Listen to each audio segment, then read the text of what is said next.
Pour que le cerveau d'un enfant se développe en santé, l'enfant a besoin de se sentir protégé et en sécurité. À long terme, le stress peut nuire au développement du cerveau. Le stress peut aussi créer des problèmes de santé, comme des maladies du cœur ou du système immunitaire. Le stress en milieu familial, en fait, c'est le stress auquel l'enfant va être exposé à la maison.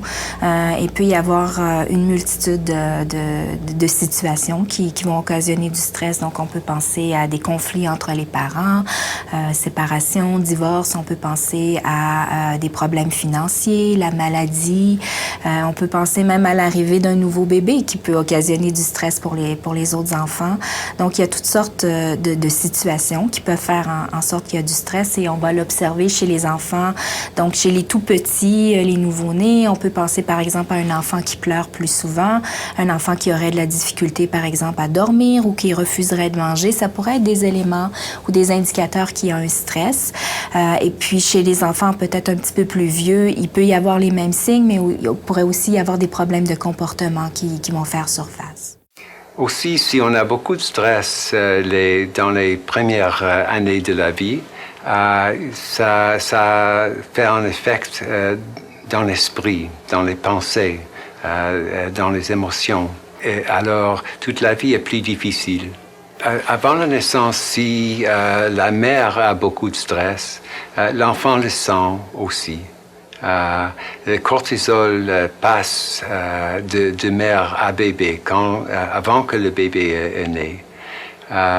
Les bébés qui ont beaucoup de stress avant naissance ont plus de difficultés plus tard. Ils sont plus petits quand ils sont nés. Ils ont des difficultés de comportement plus tard. Les petits enfants, même les bébés de quelques mois, peuvent reconnaître les émotions des autres. Ils peuvent reconnaître quand un autre a beaucoup de stress.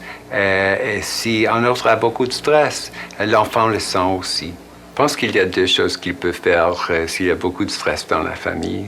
La première est de protéger le bébé de stress. Si c'est possible de sortir le bébé de la situation de stress, ça va beaucoup mieux. L'autre chose est que les parents doivent se regarder si l'effet de stress sur le parent est très grand. Il faut se réguler avant d'aller à l'enfant? Bien, il y a différentes choses que les parents peuvent faire. Premièrement, ils peuvent essayer de voir quel est leur rôle par rapport au stress qui est vécu par l'enfant. Donc, est-ce que le parent joue un rôle et comment il peut peut-être minimiser le stress que l'enfant vit. Donc, ça pourrait être essayer d'être davantage à l'écoute de l'enfant. Essayer aussi de comprendre qu'est-ce que l'enfant veut nous dire par ses comportements, parce qu'on a mentionné que le stress peut être manifesté par des comportements. Donc, qu'est-ce que l'enfant nous dit par ses agissements? Et puis ensuite, essayer justement d'aider l'enfant à trouver des solutions à gérer le stress. Le parent aussi peut évidemment essayer d'aller chercher de l'aide, parce que quand on vit une situation de stress, des fois on peut pas gérer tout seul, donc ça peut être de l'aide professionnelle, ça peut être aussi demander du support, du soutien, du répit au niveau de la famille. Et puis évidemment, un autre élément qui est très très important, c'est essayer autant que possible, même s'il y a des grands changements qui se passent au niveau familial, de s'assurer qu'il y a une certaine stabilité puis une certaine routine qui est maintenue pour l'enfant.